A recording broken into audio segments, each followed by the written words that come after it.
But you yada over the best part.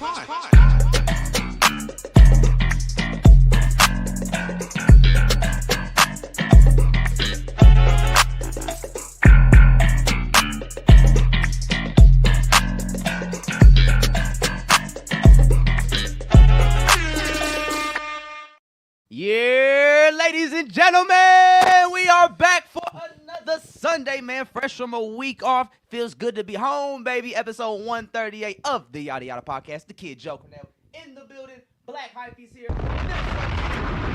The podcast MVP, Sebastian, is in the building. Yes. So today's episode, just me and Alex on the mic, but we do have Nelson here. He will voice his opinions. If he has anything he wants to say, I'll repeat them back to y'all, and we'll make sure we keep the conversation going. But now, we had a big weekend. Let's just take it from the top. How was everyone's weekend so far? It was a pretty good weekend. We had First Friday in the city celebrating Hispanic Heritage Month from May Mob. Yeah, shout out all the guys. Fucking Ant put out some pieces. FK. Dink. Millie. Yep. Max Millie. Yep. Shout out all the guys. Y'all did great. Beautiful designs. The fucking Chiefs lost, though. That was bittersweet. And they were in Brazil on Hispanic Heritage Month, and they lost. So that's kind of disappointing on their end. But, you know, hey, it's the Chiefs. It's the first game. I don't hold it against them. Hey, listen. Y'all give me a lot of shit for about my fandom to the Chiefs, but I never doubt them out until that clock says 0. It's Patrick Mahomes. It's the Chiefs. I always believe in them. Even if I'm not, like, actively watching the games, I always believe the Chiefs will win every game. Man, you only started watching because Taylor. Let's not do that. Come on. Let's not do that. I was there. Come on. I was there in 2003 when the Chiefs went 9-0 in their first 9 games and lost to the Bengals. Shout out to Priest Holmes, man. 31 touchdowns that season. 27 actually. Hey, we love 27 we love actually. Priest Holmes. We do. The GOAT. We do, man. But yeah, we had a big night. As a Yeah. yada yada. Saturday night. Yes, it was a fun one. We got to see some fucking legends. Some culturally inappropriate legends. Man. Yeah. Man, how was your experience at this? Woo! So we met the Clipse yesterday, and I will say, man, it was quite the experience, man. We got a real experience, man. Shout out to Malice. Malice was the one that reached out to the pod. He's actually really been he's been enjoying the positive content we've had about the music, how we dissected it. So he reached out to us on Thursday, and it's like, yo, what's y'all names? I'll put it down for the meet and greet, you and your co-host. So we pulled up, me, you, Todd Faison. He was on that episode, and it was really dope, man. And I learned a valuable lesson that day. I learned a very valuable lesson, and that lesson is you do not ask the Clipse for a fucking drop, yo. You do not do that. Yeah, that nigga Pusha T looked so serious at us. He looked so disgusted that Joe had asked for the drop. Like, we thought we was going to have a little more time to chop it up with them, but they was very it was much not like that. Because come on. When we were waiting in line, there was a point we were waiting in line, and a girl that I knew that worked at the venue walked around to us with a guy that was from the tour. And she was like, yeah, they're here. This is them right here. And he looked at us and he goes, are you guys Malice's people? Yes. And I was like, well, we are the yada yada. I don't know what to say to that. But I was like, yeah, we're here. He's like, okay, cool. We're going to have y'all go to the back of the line and let everybody else go before y'all so y'all can go last. And usually, like, the other time that happens with Larry June. And they did that so we can get some extra time and talk to Larry June. So I was assuming it was going to be like that, right? So the line goes and we finally walk in. I was the first one, and I couldn't even contain my excitement. I was like, Malice! Like, I actually didn't make Malice laugh off of that. So that was cool. And then I was like, bro, nice to meet you. It's an honor. You know, went over to Push, dapped him up. I was like, what up, Push? He goes, what's up? I was like, okay. Yeah. We know who the villain is here. Okay. But so they're signing, and they're signing all our stuff, right? And as we're standing there, it's kind of quiet. And I didn't want them to think we were just there for them to sign shit for us. Because I didn't want them to, like, know we're appreciative of the opportunity. We're grateful to be in the area and be around y'all. And I was just asking basic questions to kind of keep, break the monotony a little bit. Like, how's the tour been? How was the Virginia show? Like, I saw him went crazy when Malice walked onto the stage. Like, just ask some generalized questions, right? And then at one point, Malice goes, oh, yeah, man, we really appreciate the positive reviews and the content you guys have done on the music, man. Thank you so much for that. And I was like, oh, yeah, for sure, man. No problem at all. Thank you guys so much for doing what you do. And so I saw an opening. And I was like, I guess this is the moment. And I was like, yo, man, if it's not too much trouble, like, would it be okay if we got a drop for our podcast? And it got so quiet in the room, I didn't know if anybody heard me. Yeah, it did. And, like, they were signing things, and Malice was signing something, and he deadass just kind of gave me that meme look that. And then the tour manager was like, nah. yeah, man, we don't do stuff like that on meet and greets and nothing like that.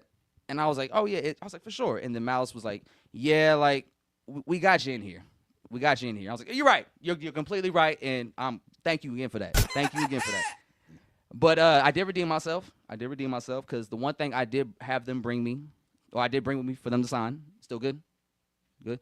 All right. Was my double XL. Where we at, Andre? Right here? Where we at? I can't. Here we go. Bam! Bada boom, bada bang. This is the 2006 November issue of the Double XL magazine where the Clipse got the classic Double XL rating for Hell Have No Fury. I brought this for them to sign because I didn't have much Clipse merch for them to sign. And so I brought that, and when they saw that, they thought that was really cool. They said they haven't seen that magazine in years, and I don't think they've signed anything like that on the tour yet. So they were really dope. They were really appreciative of that. They took a picture of it, so it might make the KC photo dump. We'll see. But I definitely, it was a 1-for-2 night, but closed mouths don't get fed. It'll be a funny story to tell if we ever come across again. So I'm pretty happy with it, though, man. Shout out to Malice once again for reaching out to us and allowing us to be in the space and shake the God's hand. Yeah, it was definitely a cool experience.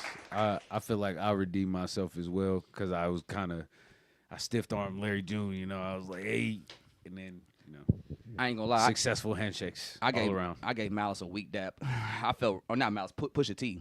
Why? It was just like our hands didn't connect to make a noise. You know what I'm saying? It was one of those like you go to dap, but then it's like you miss the mark a little bit. Oh yeah. So like the emphasis and impact wasn't really there like the way I was wanting it to be. But hey, I dapped him up though. I appreciate him. Thank you. Had a quick little meet and greet, and then we got to see the show. Yeah. Now the show though. And we saw Pusha T live a couple years ago. Yep. And that was like one of my favorite live hip hop shows I've ever been to. Like Pusha T had a great stage presence, and the energy he carried on that stage with his music was A1 phenomenal. So I knew with Malice being there and this being the Clipse, I knew we were about to get a high quality performance. Because like they said before, at the meet and greet, they're high quality guys. They like to do everything high quality. So if you want us to sign clothes, make sure the Sharpie's high quality.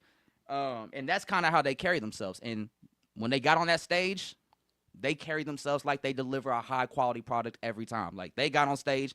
The first song they did was Chains and Whips. You see Pusha T first. And, like, the energy's already turned now. Yeah. You run from the spirit of repossession. Too much enamel covers your necklace. Like, he started it off with that. That was the first thing we heard at the Clipse show. That was the energy we were on immediately. So, that already set the tone. And then Malice comes out. The crowd goes super crazy for Malice. And then immediately they go into POV right after that. Yeah, second song. Yo, son, and that was really the way to start off the show because you have two of the best songs from the new album back to back already in the show, and it got everyone hyped. You got the energy right. When Malice did that verse on POV, bro, like I mix it like Mahomes and I tell him go deep. Like everybody sung that shit, bro. Especially in Kansas City, we was turned. Like that was our moment as a city, man. And Malice had turned that bitch up, man. It was cool hearing because the Clipse they have good hooks on their songs. But they also have very memorable verses. Yeah. And that was one of the coolest things about the show was hearing the Clipse perform these songs like POV, Chains and Whips, Virginia, Popular Demand, being in a room full of people that are diehard Clipse fans and hearing us all rap these verses bar for bar and then hearing those big moments in these verses where I was the only one to walk away and really be free. We all, you hear everyone say that shit. You say, did it for the money. That's the devil in me. Had to hide it from the church. That's the Jekyll in me. Like, hearing everybody say those parts was amazing, man. And the set list was fire. Like, the set list was really dope. They did Popular Demand after that. They did Mike Tyson Blow to the Face. That was crazy. The visuals were crazy. The visuals on the stage were insane. When they did Birds Don't Sing, the visuals was crazy. And you could hear, like, the tone change in their voice. So it was like, it still hurts. You could tell that's still, like, that's something you never heal from or really completely get over. And you have a song, like, that powerful and, like, very emotionally driven because the context of it is so heavy for you because that's your song about your parents passing away and seeing those moments pass. And it's like you perform this every night on tour. It's got to be heavy still. Because that Malice verse is so powerful. Like, I don't know how he keeps his composure performing that verse every time. Because it's so deep and so heavily emotional. So I salute Malice for that, man. He's very at peace with the situation he's talked about in interviews. So I salute him for finding that peace and comfort because that verse is, if that was me performing that verse every show, like it would be tough for me. Yeah. It'd be really tough. Yeah, and him finding both of them too, that lets me know that shit is like crazy. I couldn't imagine like having to deal with that. But man, it was a great show. They kind of did that song like where I thought it would be at. That's definitely more of a deep cut. They start the album with it, but you can't start the show with it. You gotta you gotta give us something and else. I think it's great that they had that. That was technically like the last song before the encore performance. So that's how they ended the original set. Then they came back out for the encore. They did Goddamn. They did Virginia, and they ended it with So Far Ahead. Man, Virginia, that was probably my favorite performance of the night. Like I love that fucking record. And seeing Malice and Pusha T perform that record together finally as the Clipse after 15 years away, like that was a beautiful moment. And one of my favorite, like that was probably the highlight for me as a fan of the Clipse. Like that's the moment I was waiting for. Man, honestly, they got my moments out early because I definitely was like ready to rap Malice verse on POV with him. Right, and like, the second song too. Like we get right to it, straight to it. But I definitely love how they ended the show like that. Was it 4 songs? 3. 3? Yeah. Well, I'm including Birds Don't Sing. Yeah, Birds Don't Sing. Yeah. So I that was a beautiful stretch. They ended it strong. My drunk ass like found you. Yeah. As they was going on, and then I started just like preaching to Ty. But Ty really a true fan. He was rapping that shit word for word, like the last 20 minutes of the set. But no, I had a good time. Shout out Made Mob. They brought us there. We got me 2 lit fucking Voo is that ranch water. Voo will do that to you, man. You gotta be careful around Voo, man. Goddamn. Hey, when you drinking with the Made Mob guys, you gotta be careful. Yeah, they always have a good time. I'm about to retire. Hey, I will say, when they did Mr. Me Too, it was really dope because what they did was like whenever Pusha T or Malice were rapping their verse, they would turn their back to the crowd and face the cameraman who was behind them. Yep. And on the screens, it would show you what the cameraman sees, and it's just Pusha T or Malice rapping to the camera. And as they're doing that, like the screen is changing different colors, like it did in the Mr. Me Too video. And it'd show people in the crowd trying to rap the lyrics and shit. Like it was really dope. Every song had a really great visual that just enhanced the experience of seeing the performance itself. 'Cause the music's already great. Then you add the visual element to it. It just really was just like a very A1 top tier performance from 2 hip hop legends. And they delivered at a very high quality, which is nothing less than we expect from them. So they live up to the name. On a personal level and as artists, man, they really are who they say they are. They move how they really move. I learned that. Like that meet and greet was the first time a rapper ever flexed their power on me like that. Like, hey, we got you in here. I'm like, you right. You absolutely right. Let me not ask any more questions. Yeah. It's a standard job. Yeah. Like that, nigga. Hey, yo, relax. Relax. It's Malice in the Clipse. Now, they had a big-ass bodyguard outside the venue. I'm like, this motherfucker will body slam all of us. Like, I saw him, and I was like, why did these motherfuckers really have the audacity to throw beer at Pusha T on stage and think that shit was going to go well? Yeah, like, what was niggas on? Man, he was pissed. He got put in the hospital? Yeah, they ended up stabbing him. Yeah. Because, like, they threw the beer. They found him in the crowd. I think they beat him up. Or he tried to bum rush the stage, I think, after he threw beer. And then the security found him. They beat his ass. They stabbed him up a little bit. Pusha T was annoyed. You throw beer up here? Is that what we doing? Y'all throwing beer in Toronto? It was a Toronto show. It was during the 2018 Drake Pusha T beef. Like he had the Daytona tour and went to Toronto in the midst of all of that, or like after that happened, and Drake sent somebody to fuck with Pusha T, and they had been in a fucking hospital. Yeah, that shit was wild. Yeah, I'm gonna tell you right now, man. Like the Clipse are not the rappers to pull up on. I'm telling you that right now. Yeah, they definitely move like militant. Yeah, and even in the meet and greet, it's more like a greet. Yeah, it was just like, hey. Actually, we'll sign this shit and take this picture, and y'all need to leave. Yeah. Y'all need to get out of here. But, you know, I respect boundaries, though. It was a boundary they set, and I was like, cool. My mom raised me right. I know how to act in other people's house. So, it's all good. Yeah. It's all good. I will say, it was cool seeing them do FICO. What other songs they do? Ooh, Keys Open Doors, dude. Oh, man. Seeing Pusha T perform that verse, man. Seeing Pusha T perform that Keys Open Doors, man. Money ain't shit. Drag a bitch by the dog collar. Like, come on, what? Yeah. What? Ugh! Seeing that shit live, I was so hyped, bro. I was literally physically like, Keys Open Doors! Are there any songs that you wish you would have heard? Let's see. Like, Wamp Wamp would have been really fire. Yeah. I would love to hear Wamp Wamp. What other song?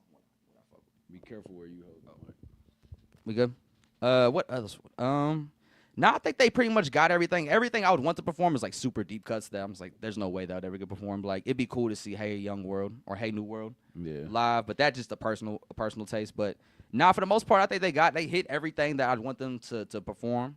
It was a great performance. Like it's amazing to see two legends on stage 15 years later doing it at a high level, raising the bar every time they drop, man. It was beautiful, and I'm glad they reached out to us, allowed us to meet them, shake their hands, and thank them for their contributions to the culture and what they do for it. So it was just all around great moment for us, man. So salute to the Clipse. Shout out to the Yada Yada.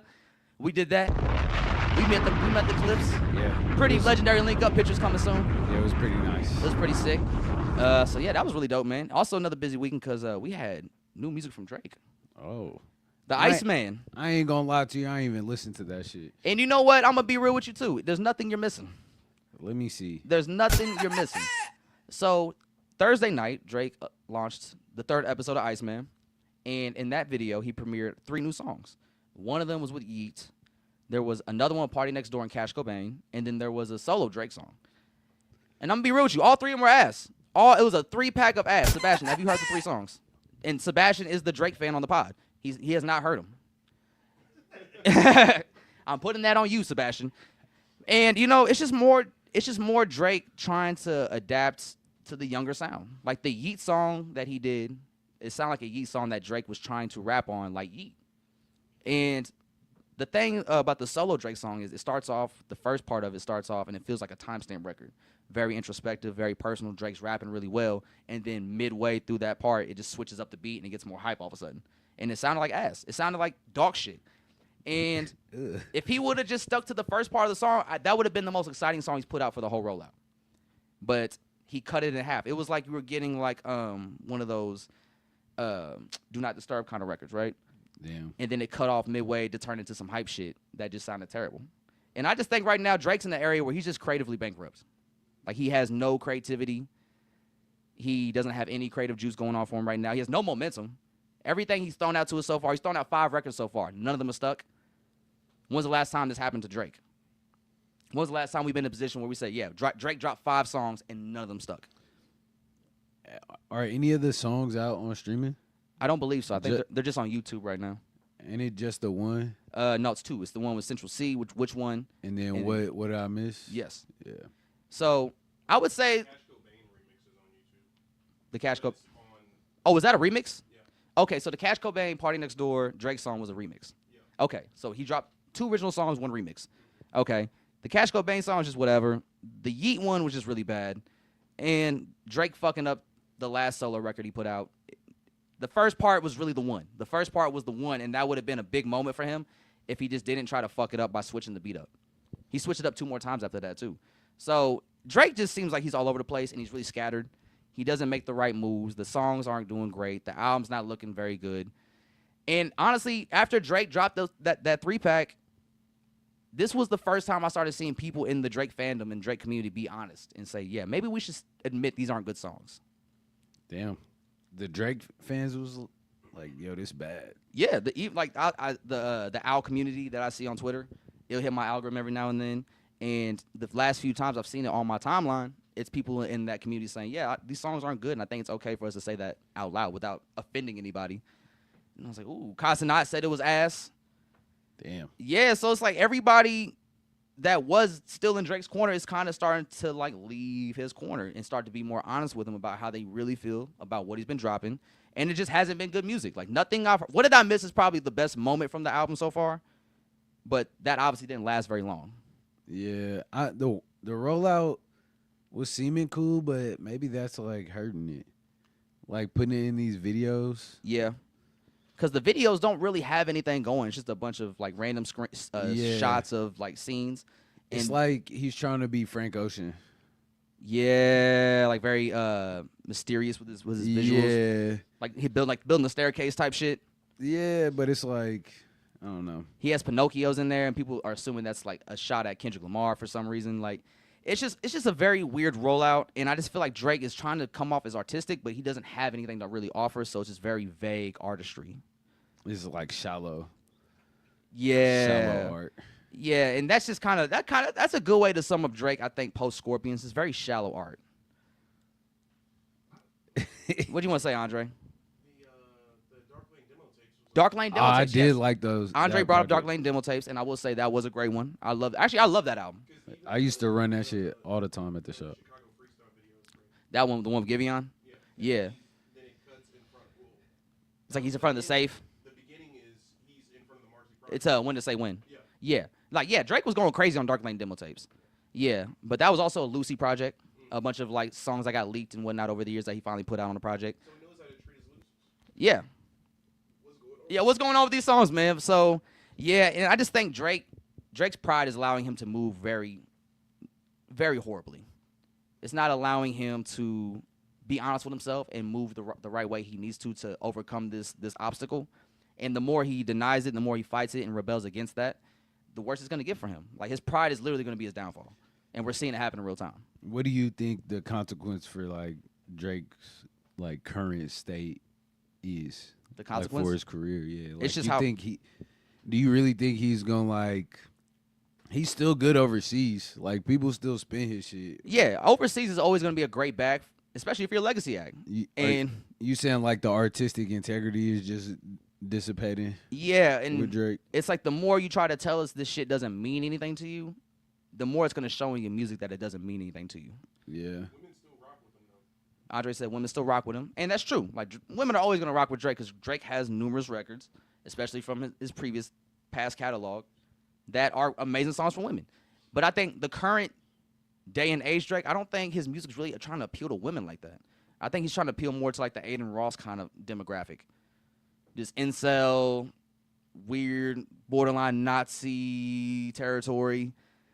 Like, and that's why it's weird. 'Cause like Drake's moving weird, okay? And then we can kind of use this as a segue unless there's something you want to add. Nah, I don't really got nothing else to say about Okay. Drake. Okay. And so outside of that, I think this also plays into a factor of like Drake just moving terribly, right? So Drake recently did an interview with Bobby Altoff, the white girl. Remember I her? know you're talking about. Yeah. So he I did an thought she interview. retired.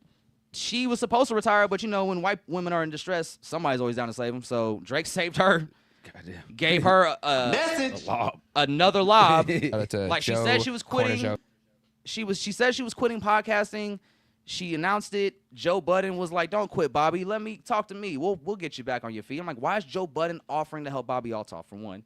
And then somehow, some way, she starts another podcast, and the first guest, once again, is fucking Drake, right? And, you know, it's not like they had a great conversation the first time they did this, so the second time is obviously going to be more bullshit. And that's what it was. It was just a very empty, soulless conversation between two soulless people that don't have much perspective to offer anybody. He tried to claim that he is the one that ushered in this whole wave of artists sitting down with streamers. Yeah, and so Andre just said that Drake did claim on the stream in this interview that he was the start of this wave of artists coming to sit down with streamers to be quote-unquote vulnerable, right? Is that what he said? Just with two people that may not have anything in common sitting together. Okay, Which is not like That's not a good thing. credit for that. Yeah, like, so he said, Such a stretch. Drake said he took credit for being an artist sitting down with streamers that he has nothing in common with and just having a conversation, which is like a very vague way to say, like, it's like saying you brought the idea of like introducing new people. Like, so he said that, and the combo was just really soulless. It sounded like my roommate said, it sounds like a fraternity guy and a sorority girl talking. Yeah. Just two dumb bitches saying yes, like, because there was nothing to take away from the conversation. There was nothing he said in the convo that was like, damn, that's deep. He talked about what kind of women he wants. He wants goth women with O cups. He said he can go back. He's gonna go back to L.A. He's good in L.A. I think something of note, like maybe it's not what he wanted to be taken away from it, but basically the nail painting stuff. Oh yeah. Okay. So let's talk about that. Nelson brought up a good point. There was a point in the interview where Drake said there's 3 moments in his life that were life changing. One of them was when he got braids or cornrows. The second one was when he got a face tat, which was the initials of his mom. And he said the third one was when he painted his nails. And he said he painted them because he wanted somebody to say something to him in person about it. Like, he wanted somebody to, like, say something smart to him in person about it so he could just, I guess, fight him. Like, show, he's like, I was waiting for somebody to say something about my nails. I was hoping somebody would say something about my nails. Like, why is that your main motive, to paint your nails? And then he said he wanted to get his nails right because he saw how nice Yachty's nails were. And he really admired that. I don't know. It does seem like a midlife crisis a little bit. Yes, Yeah. very unbothered energy. And then another unbothered thing he did was he took a shot at hip hop media, and he said, I like to come sit down with people like you or whatnot, as opposed to like these loser hip hop journalists that feel entitled to like talk to me or whatever. And on top of that comment, he also called out Rob Markman on an Instagram video. Oh, that's crazy. So Rob Markman, or there was a video that a Lil Wayne fan page posted of Rob Markman doing an interview with Tory Lanez. 2019, 2018, one of those, around that time. And it was a genius video. He's interviewing Tory Lanez, and every segment of that interview, at the end of the interviews, Rob Markman would ask artists, "Yo, what's your favorite hip hop verse ever?" And he allowed the artist to rap it. Tory Lanez raps this Lil Wayne verse, and at the end, he lobs it to Rob to finish the lyric. Rob didn't know it. And Drake saw the video and said, of course, Goof Markman didn't remember the Wayne lyrics. Free Tory. And so Rob saw that and was like, but if I start calling you names, you're going to sue me. Yeah. And so on top of the Bobby Altop situation and the Rob Markman situation, Drake just didn't look good in the hip-hop media eye. And so we actually have a little video from Rob Markman's response regarding the Drake situation where he called him Goof Markman. And this was Rob's response to that whole situation. We got producer Nelson on it.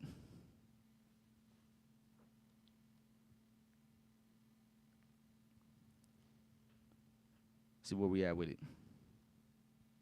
Because he might sue. Can't call no names. But I got to watch what I say because he might sue. Can't call no names. Just saying. So, but I dropped my response because it's all jokes, right? Then you know what happens after that. It becomes a story. So here's my thing. And anybody who watches me know, I also know there's a lot of new eyeballs on this, but whoever watches me know, I'm not really about disrespect. I may say I don't like a song.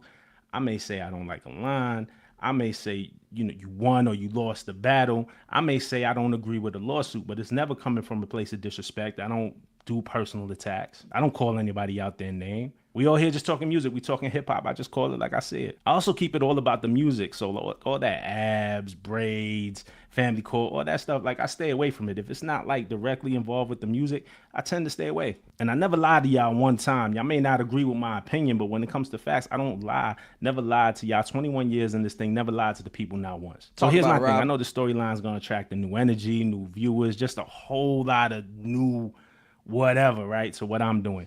But for me, nothing changes. A great writer once wrote, gotta know yourself.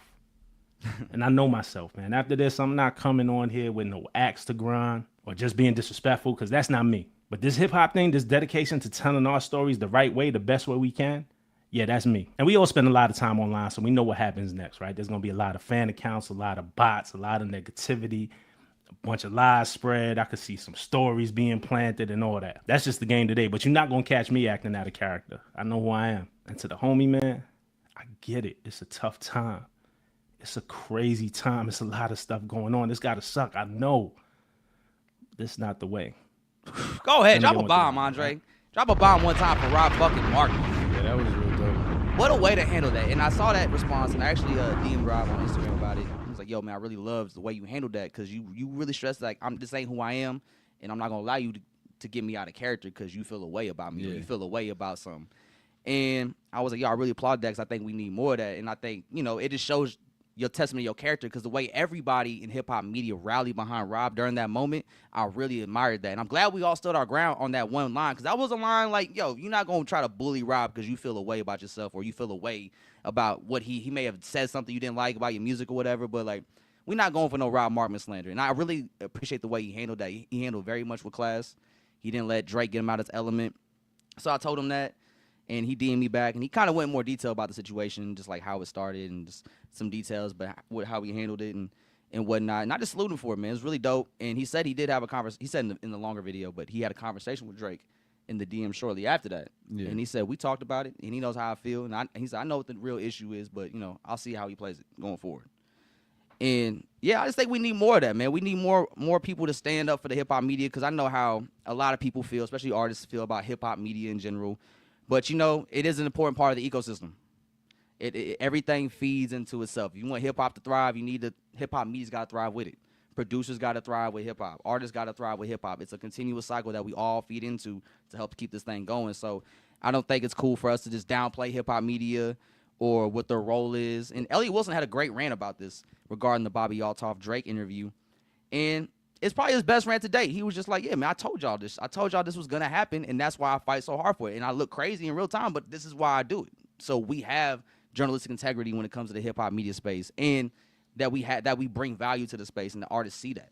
Yeah. And that's what I fight for. And I was like, you know what, Elliot Wilson, you're right, man. I fuck with that. And I think, yeah, we just need more of that. And it's good to see everybody show that camaraderie by rallying around Rob in that moment. And Rob handled it really well. And Rob always does. And this isn't the first time Drake has done this shit to Rob either. It seems like everybody's just kind of taking pride in hip hop more, and just like trying to honor what we have and respecting what we have. Yeah. And yeah, it's cool to see that. It is. It seems like it's charged again. And people are proud to be in hip hop. Yeah. And there's actually like a standard being set, lines are being drawn. Like you can't you're not disrespecting Rob Markman. Like that, we're not going for that. It's like the people taking it back, you know? Yeah. And so it's been great to see, man. So salute to Rob Markman for doing that, man. Because some reason he keeps getting in these weird situations with Drake, where Drake will just throw shots at him for no reason. And it just like, why are you bothering Rob? Like, if you remember the famous Joe Budden pool party where Drake was like in the comments of the live and he was like, yo, play Story of an Adidon. I bet Rob Markman's the only one that knows the lyrics. And it's like, why'd you just throw Rob Markman under the bus like that? It's hella random. Yeah. It's like he got a crush or something. Yeah, and I know during the beef last year, Rob had a video where he said somebody from Drake's camp approached Rob and was like, hey, man, like, why don't you show some love to the boy a little bit more, man? Like, we'll look out for you. Like, we'll clear the copyrights for your video so you can play the music on there and not get copyright striked and all that. Like, we'll look out for you. And Rob talked about that. He's like, all I talk about is the music, man. Like, I'm not here to pick sides. I'm here to tell you how I feel about the music. And if the music's good, it's good. And if it's not, I'll tell you that. But it's nothing personal. Yeah. And that's why Drake doing what he's doing to Rob just looks goofy. Yeah, because it's not he not doing anything from a place of disrespect. It never has. Like, when it comes to journalistic integrity, it doesn't get much better than Rob Markman, especially in hip hop for as long as he's been doing it, 21 years, he said. He's done it at many different media levels, and it doesn't get more legit than Rob Markman, man. And salute to Rob Markman, what he's doing. It's really inspirational seeing somebody like Rob Markman start his YouTube journey and from the bottom. And he talked about that. He's like, yeah, I'm Rob Markman. I've been doing this for a long time, but, you know, like, this is the new wave. I had to adapt, and I'm building from the ground up, and this is what we on. Yeah. And I admire that. I admire somebody of his stature being like, yeah, I'm humble enough to like start over at the bottom and just work shit up from there. And that's what he's doing with his YouTube channel. So I salute him for that. Yeah, he's gonna be all right. He's doing all the right things. It's definitely, you know, weird to see people hate like that, because it's like people just really want to be a part of some shit, and sometimes they don't know how to ask the right way. I mean, and sometimes people just can't take honesty. Like, if somebody don't like your shit or somebody don't want to have you a part of something, they don't have to. That's right. And no one is entitled to your time, like, and vice versa. So it's like, you can't be too mad. You could be upset. Everyone's gonna have feelings and emotions, but you can't be too mad. Message. And, you know, Dom's brought up a good point. He had a great quote. He was like, and you know what? Like, you can't be mad at me because you like me more than I like you. Yeah. Like, if you fuck with what I do, that's cool. But if I don't fuck with what you do to the extent you fuck with me, I'm sorry. That's just what it is. Like, if you fuck with the yada yada, but we may not be that big of a fan of music, that's just what it is. Like, we can't force nothing to happen. Yeah, it ain't no hate or disrespect. Yeah. As long as it ain't no hate or disrespect. You know what I'm saying? As long as it's not. No hate or disrespect, man. And that's just like, you know, with the media shit, like, it's kind of, I can kind of tell there's a lot of entitlement in the music industry, especially with the Young Thug situation, right? We've been hearing about how Young Thug really feels about people, and we've been seeing like what Elliot Wilson been ranting about in the media space, and what Drake's doing, and it's just like there's so much entitlement in this industry, and at the end of the day, you're not entitled to shit. Like, we went to the meet and greet last night for the Clipse. I asked for a drop. They told me no. Yeah. And Malice fucks with us, and he said that. He's like, oh, I fuck with you. Thanks for the positive reviews. I fuck with what y'all do. And so he does fuck with us, but not to that extent. Yeah. And that's we weren't entitled to that. I asked, he said no, and we moved on. We didn't start pissing about it. Yeah. Like, if we would have left the meet and greet, like, man, he didn't give us a drop. Like, Yeah. some Fake malice. Like, you know what I'm saying? Like, just some petty shit. Like, hate malice. and it's like you're not entitled to nothing in this industry, no matter what level you're at or who you are. Like, you're not entitled to nothing. You get what you get, and you get what you work for. Yeah. And even in media, like us on a local level, like, we've never once got on this platform and been like, why isn't Sleazy World Ghost out with us? why is the Tech 9 interview with us? Yeah. Like, we don't do that dumb shit. Like, if they want to do an interview with us, we can make it happen. We may reach out to them, and if they get back to us, they get back to us. But if they don't, they don't.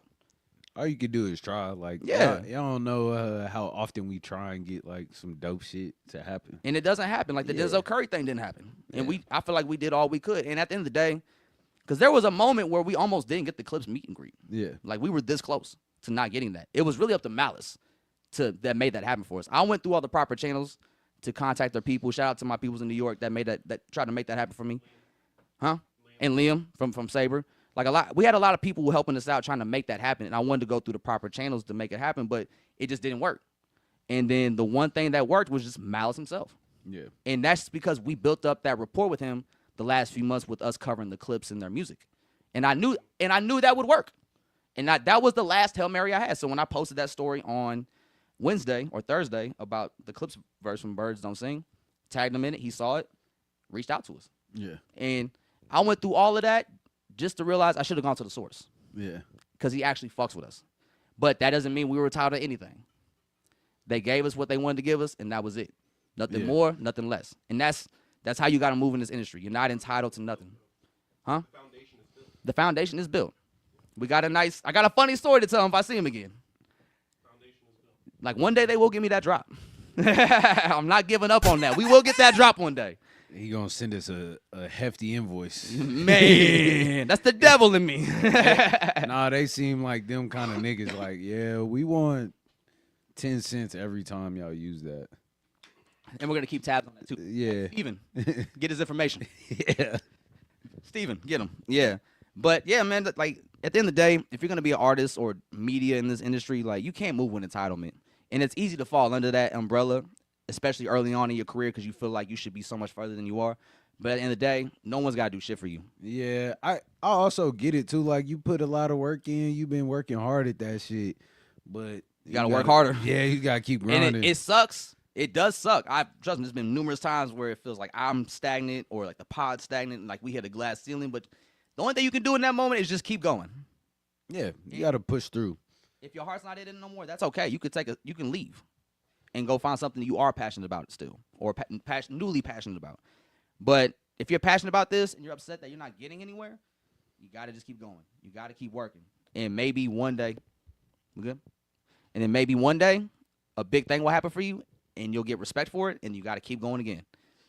This is the do it again industry. Irv Gotti had a quote about that, and so I can't remember who said it, but somebody recently in an interview I watched said, "This is a do it again industry." Yeah, I mean that's just how you gotta live your life in general. Like you gonna accomplish things, you gonna grow, you gonna get that car, you know what I'm saying? You gonna get that house, but you gotta maintain things. And there's always gonna be another challenge in life. There's always gonna be another hurdle or a hill. So you can't just think shit is gonna stop and just end because you got up the hill. Yeah, or you made it to the other side. Yeah. We still good? Yeah, or because you made it to the other side. Like, yeah, once you make it to the other side, there's another hill to get over. Like, the shit never stops, man. That's the thing about this industry. It just never stops. You can go as far as you want to go with it, or you can stop whenever you want to stop. Like, we've been doing it for 7 years. Like, we could have stopped 3 years ago if we wanted to. But we kept it going. We grew. We elevated. The fucking cool kids follow us now. Like, I don't know what timeline we're in, but that's how it played out. And that's where we at with it. You know, in an interview. Y'all know, the cool kids, come fuck with us. Hey, I ain't gonna lie. I be talking to the account a little bit on the yada yada. It seemed like Chuck English running the account. Look, Chuck, we'll get all the good gas. I'll roll all the joints and shit. We have a good time. Bring the guys, man. Yeah, man. Get the cool kids on the yada yada podcast. Shit, bring Asher Roth too. Fuck it, bring the white boy. Hey, they actually had I don't know if it was an album release party or not album release party, album listening party, or if they did just a music video shoot. But they did a huge event in New York that looked like it was a good turnout. Word? Yeah, they did a music video. I think it was a music video shoot at this bar in New York that they went to. I want to say they had an album listening party as well where Chuck English chefed up some food. Mikey played some music. Rob Banks was out there. Like, it looked really lit, man. I'm glad to see the cool kids. I've talked about this before, but I'm really glad to see the cool kids get this moment, man. And I hope it really does grow into the moment it should be for them, because they've really put that work in. They dropped a new song. I think it's called Seafood Boil. It's popping like I got a jalapeno on me. Popping like I got a jalapeno on me. Yeah, like, So they in good motion right now, and they have another project dropping in March. It's a big collab project with a big hip hop legend that I'm really interested to hear because I was curious about it because I thought Seafood Boil was gonna be on that project, but it wasn't. So it's gonna be on this new one coming out. I think they said the album's gonna drop in October.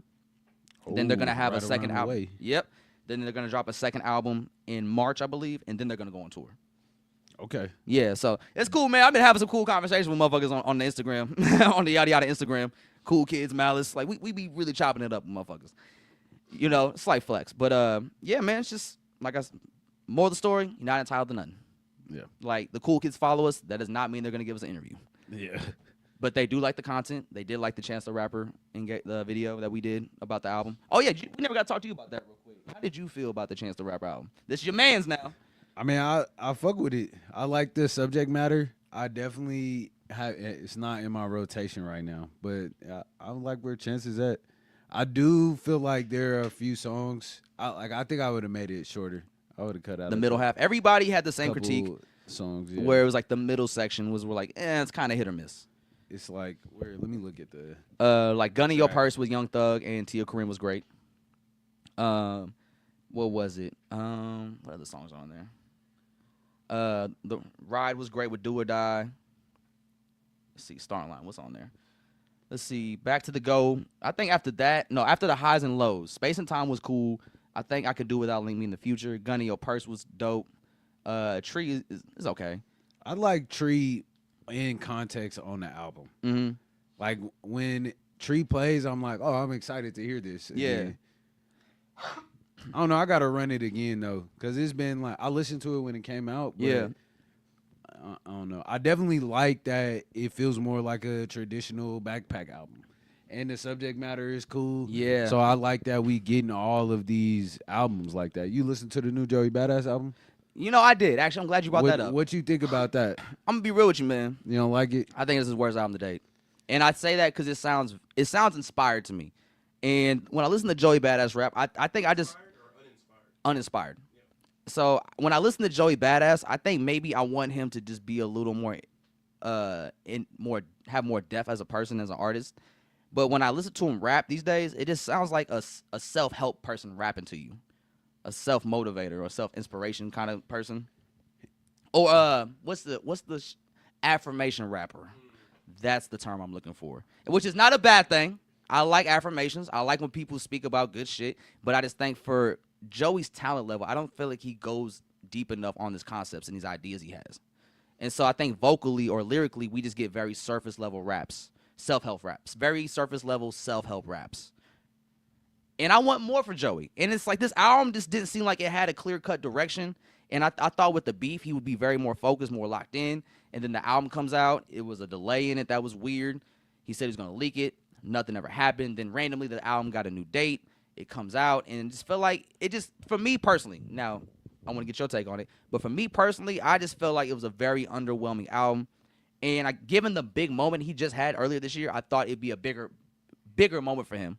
But then I heard it, and I don't think I listened to like one song all the way. Damn, it was like that for you? Yeah, because it just sounded, the A$AP Ferg song was cool. The West Side Gun song, Frank Swank.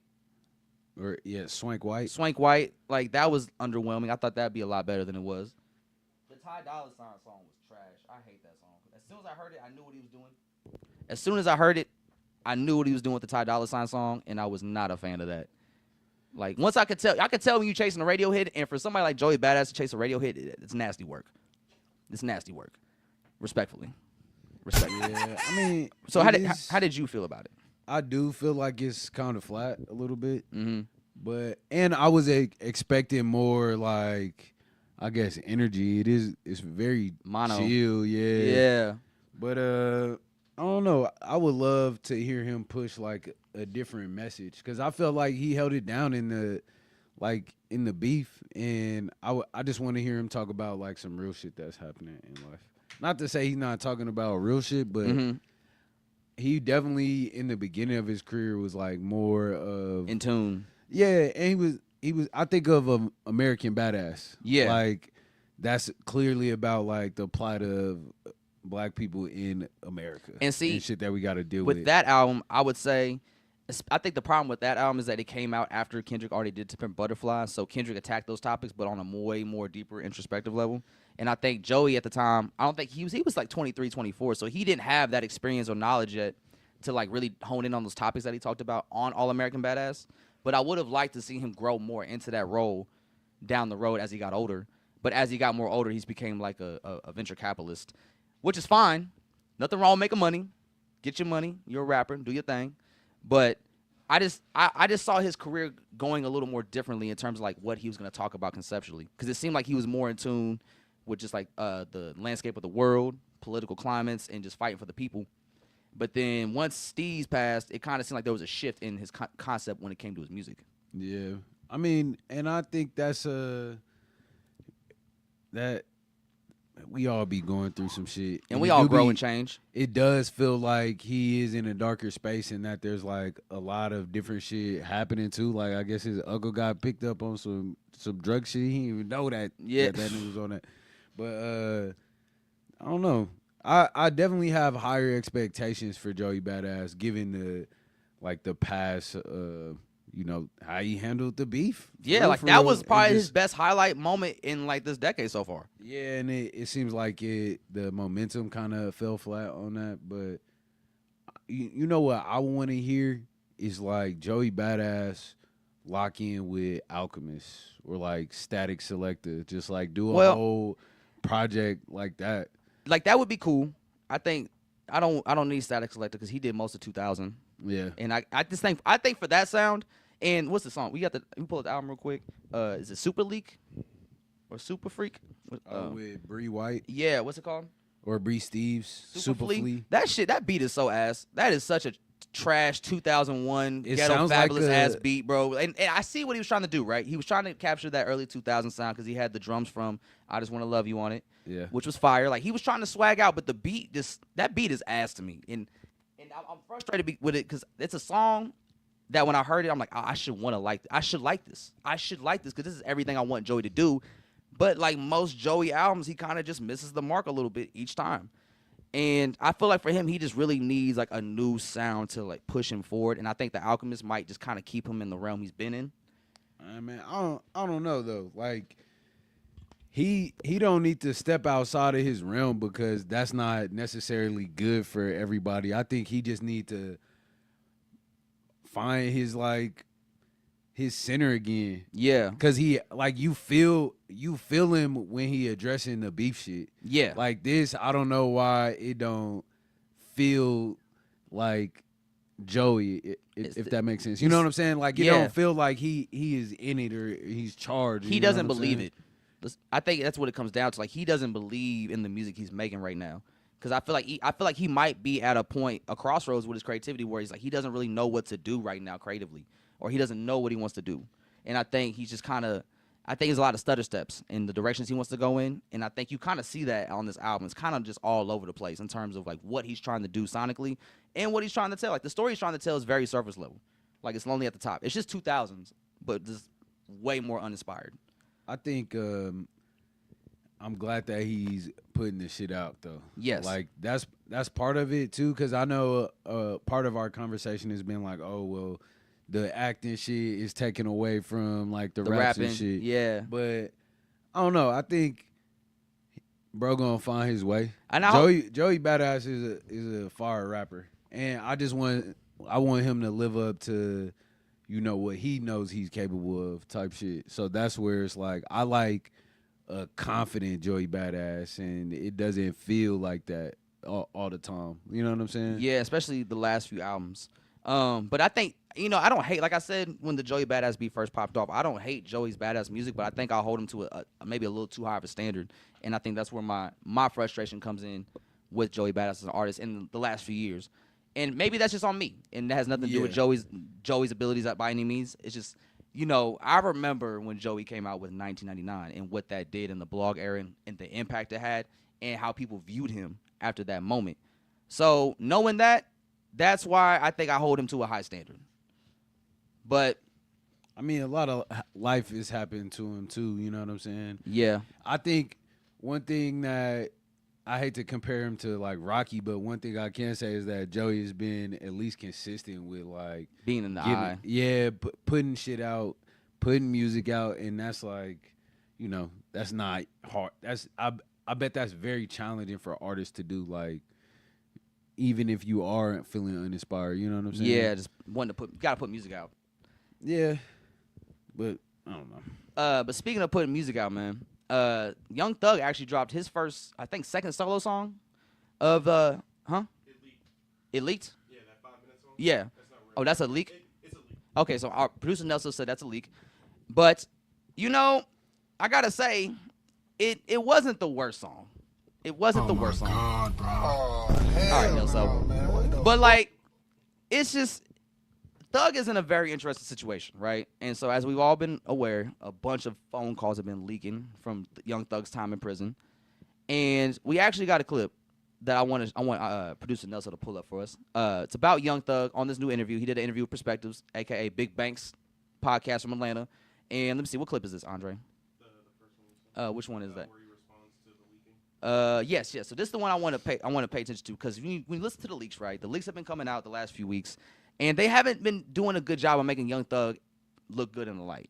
Because it's Young Thug talking shit about everybody. Like, everybody. Anybody you could think of. But to his credit, like, if somebody's text message got leaked, somebody's group chat got leaked, you know. Now, granted, these weren't even leaked. These weren't leaked.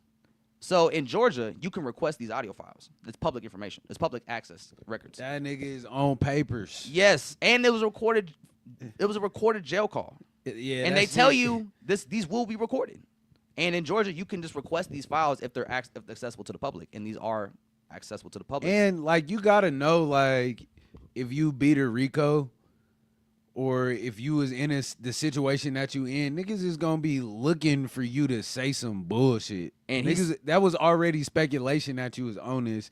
Somebody just went and did found the documents, found receipts. What? What about Gunna's calls, though? Well, we're gonna see Gunna. He's gonna talk about Gunna. But his phone calls, why aren't they getting leaked? I mean, I think I don't know why. That he was already like a known snitch, I feel like.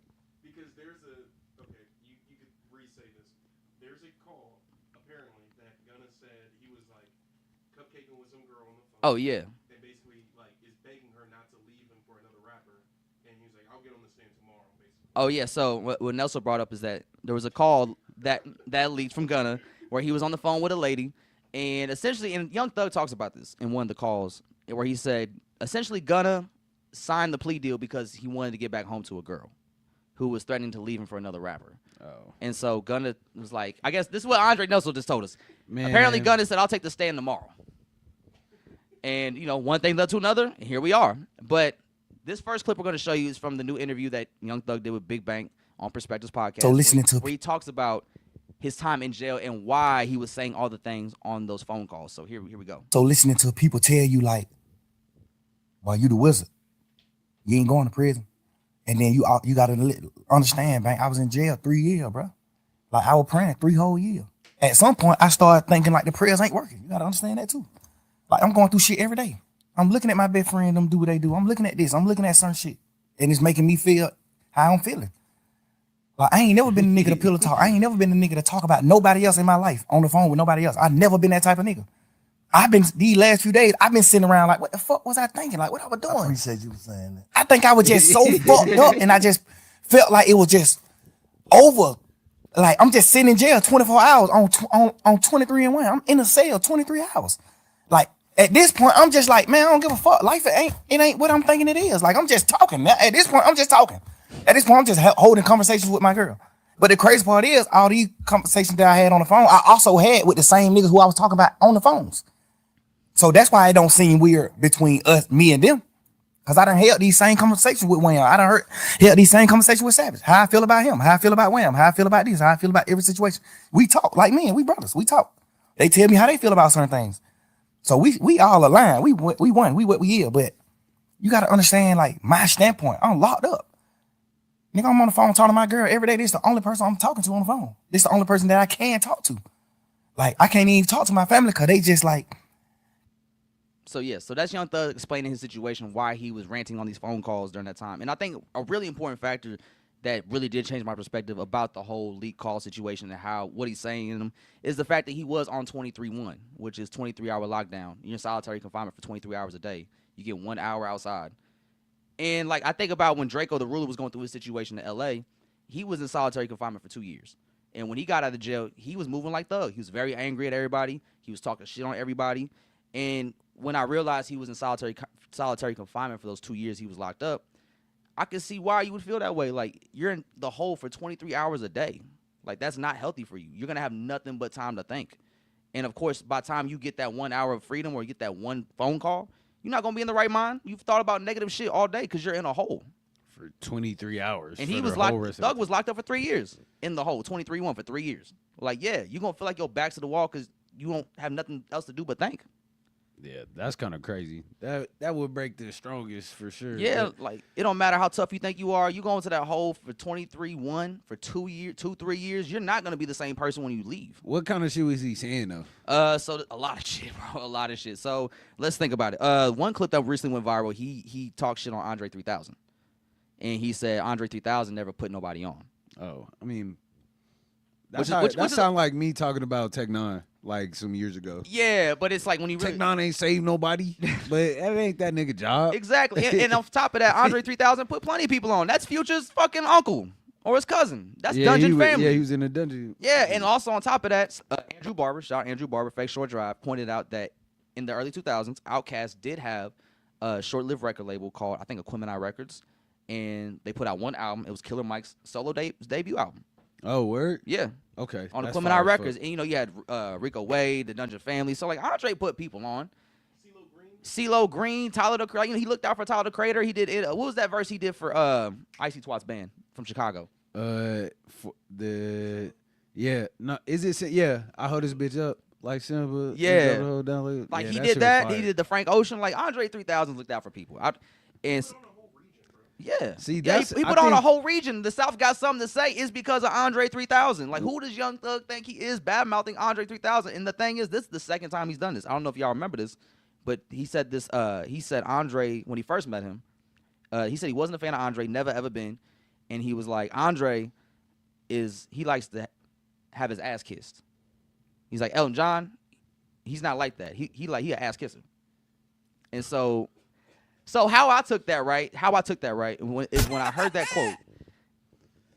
He was saying that because when Young Thug met Elton John, they did the Rocket Man remix, right? Yeah. He had to clear that. He met Young Thug, and of course, Elton John's very tapped in with what's going on, and he was like letting Young Thug know, I'm a huge fan of your music. You're very inspirational. Like, I love what you do.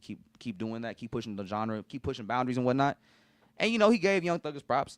And I guess when Young Thug met Andre 3000, it wasn't like that. Like, Andre didn't have that same reaction, and Thug felt like that was disrespect because he's Young Thug. And that's the thing about these phone calls. You definitely hear a lot of ego in Young Thug's voice. Yeah. A lot of, like, I did this for you. I did this for them. I looked out for them. I did this. I did that. Why are they not putting nobody on? Like, there was a call he had about Kendrick. Word. So he wanted Kendrick on the Back in Business or Business Business album that came out when he was in jail that Drake was executive producing.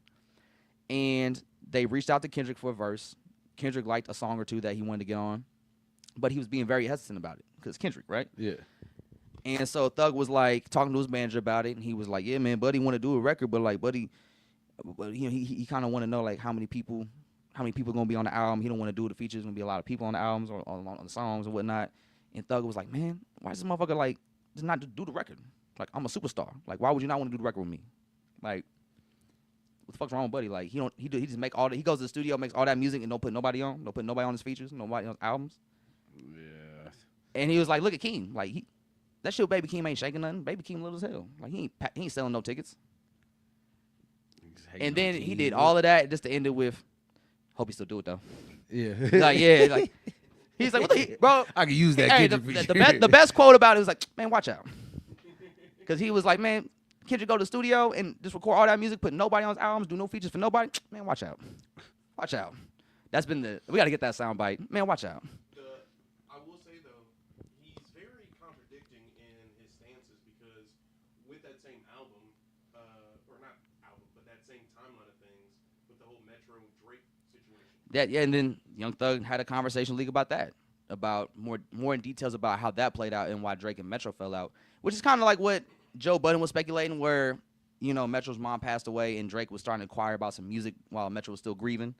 So what happened was, Young Thug said Metro's mom passed, and Drake sent some quote weak ass condolences to Metro, and then like 2 weeks later hit up Metro and was like, yo man, that song with Thug and Travis, like I really like it, I want to get it for my album, like, so send that to me so I can get on it.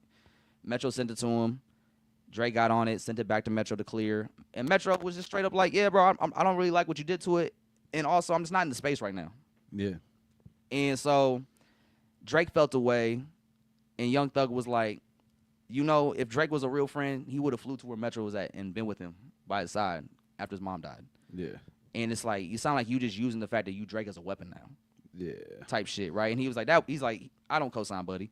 And then ironically, there was a moment in one of those conversations about Drake that Young Thug said, like, Drake, he different.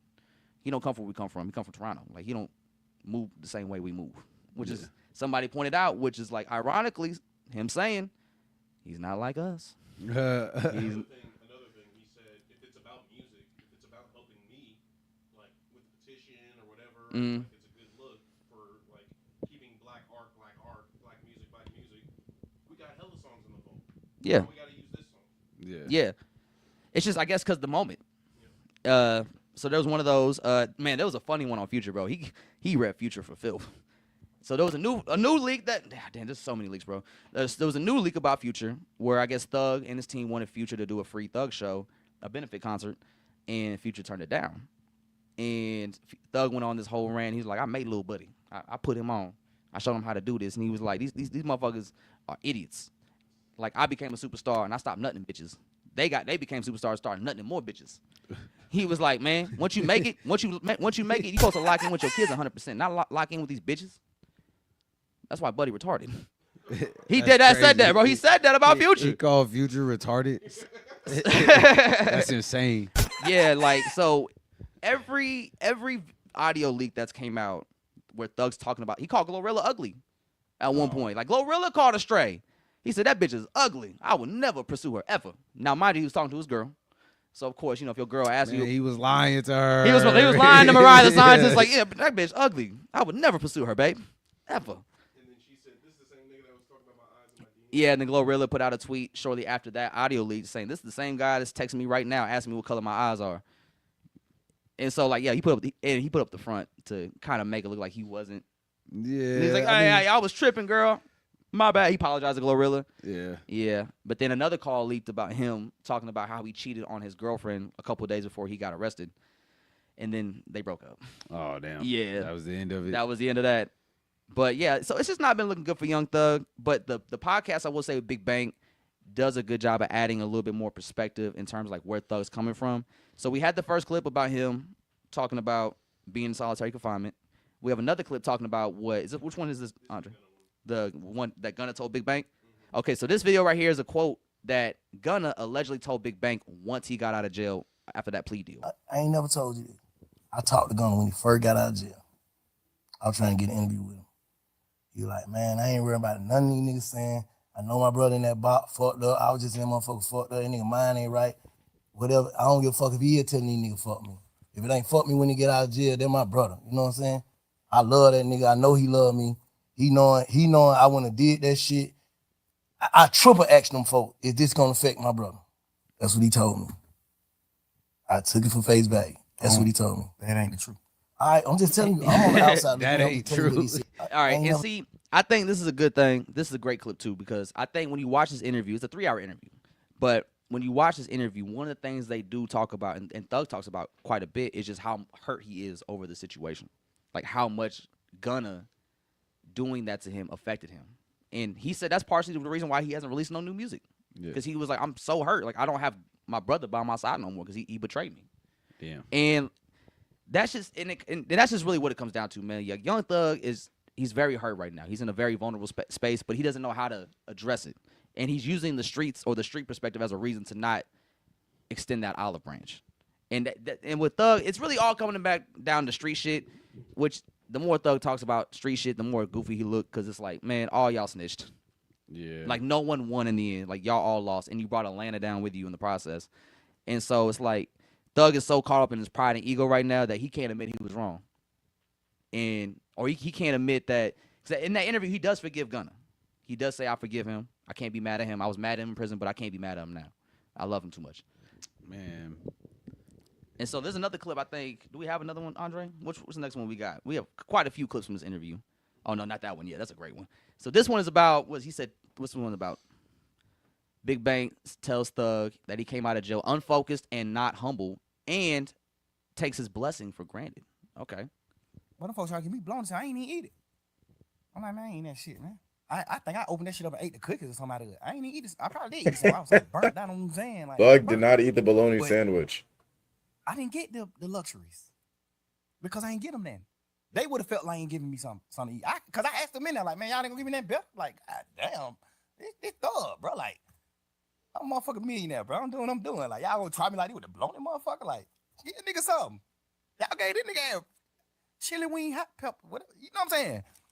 God damn, give me what y'all give me what y'all gave this nigga. I know why y'all ain't gonna give me what y'all gave him. Cause I ain't getting you nothing. You don't get nothing in return. Scary ass. That was. You don't get me doing that. Denying my partner involvement with that tour bus shoot. Denying me being in a gang. Denying Birdman having something to do with the shoot with Lil Wayne tour bus shoot. Denying me being signed to Birdman. You don't get nothing but denial from me. You don't get nothing but denial from me. Everything I did in the interview was on purpose, nigga. Man, that's crazy. So let me ask you something though. Now let me tell you something, matter of fact. Because I've been saying hearing all this shit. And you know what I'm saying? A lot of this shit valid. You know what I'm saying? You did do whatever, however. But fuck that. This is how I feel, Slime. Me to you. I know you said this shit probably would have came out or whatever. This would have happened, that would have happened, this would have happened. But what I'm saying is, even in there, I don't feel like you realized what you was going through. And then when you got out, I don't feel like you was focused, bro, the way you should have been. Like, I feel like you taking your blessing for granted. That's just how I feel. Like, I ain't here to condemn or goddamn protect. I ain't here to do nothing but get your perspective and feel your energy, bro. So what I'm telling you, and I'm hoping you feel mine, I'm saying, I feel like you probably got out of jail and truly went with the narrative I went with. What was it? Truly humble on the gut. Yes, sir. I don't feel like you came home humble, bro. Enough. And I don't know. I'm just saying, I'm from the sideline. I talked to you when you first got out, first day you got out, you gonna live and call me on through. I was like, what I say? Bro, fuck all that. Get home and get to it. Nothing else. I don't feel like you did. I feel like you came home playing again. I think it's cool that he got people around him like that that's willing to be honest and push him a little bit, because that go a long way. Yeah. Like, not a lot of, you hear how his ego going rampant and shit. Mm-hmm. Why he locked up is like because if you don't have people around you to just call out your bullshit, that shit gets too big. And This shit get in the way. actually salute to Wayno, because Wayno has been covering the situation with the leaks and whatnot. And one of the things he did point out was the fact that no one on these phone calls was giving Thug any pushback. Yeah. He was just saying wild shit on a recorded phone call. Except for Savage, yeah. And Wayno pointed that out. Like, 21 Savage was the only person in those phone calls that actually pushed back on what Thug was saying sometimes. Like, he'd be like, yeah, I don't agree with that, or maybe you shouldn't do that. Like, he was the only one telling Thug, like, no, that's not the smart move. Everyone else just let Thug talk crazy, and as a result, he's in this weird situation with all these leaks phone calls. He is convincing, though. He is super convincing. Like, Thug, yeah. Like, he makes it sound like it's like, yeah, you're right, man. Like, you got a point. Even the lingo he uses, like, man, buddy, and all that. Little buddy, yeah, like little buddy. But yeah, man, and also salute to Big Bang for handling this interview really well. Like, this is probably one of the few times where you don't see a podcaster or somebody in media taking advantage of someone in a vulnerable moment. Yeah. And like you said, it's good the fact that he went to somebody from Atlanta that he knows has a good relationship with and has good intentions with him, and wants to help him out in the situation. He ain't trying to get no clickbaits off of Thug. Like, Thug just, every clip we've seen from this interview is just Thug. It's because of Thug. Yeah. Like, Big Bang didn't do nothing outlandish. He didn't say nothing crazy. He didn't try to provoke Thug. He really was talking to Thug from a perspective of someone that cares about young Thug and his well-being, and just want him to do well. And so I salute the Big Bang for that. We have one more clip, right? So this is a 3-hour interview, and Thug was worked up. So naturally he gonna say some bullshit. There's been some funny quotes. We're not gonna watch too many of them, but this video I just sent Andre. This is one of my favorite moments from this interview, man. What the folks trying to get me blown? I ain't even eat it. Let's see, where's it at? We got Nelson on, producer Nelson on it. Hardest working producer in the game. Yeah, bro. You talking about no telling in your song? You talking about no telling in your song? You talking about street nigga? You talking about stepping on shit? You talking about all type of shit in your music? You standing on street nigga business. You do everything street niggas do. That's a fact. You are portraying a street nigga. If you're not a street nigga, don't portray it. You portraying a street nigga. Street nigga aneurysms. You portray every one of them. Aneurysm.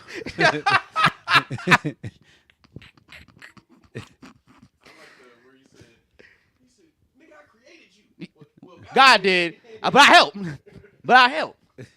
What the fuck? Yeah, I'm pretty sure you meant to say mannerisms, but aneurysms is, Yeah. is just as hilarious, yo.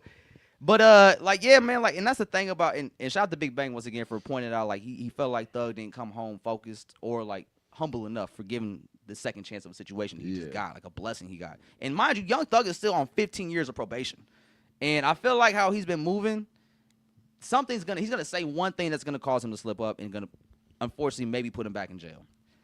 But, and if you're talking all this street shit, rats, like, it doesn't look good as somebody on probation. Yeah.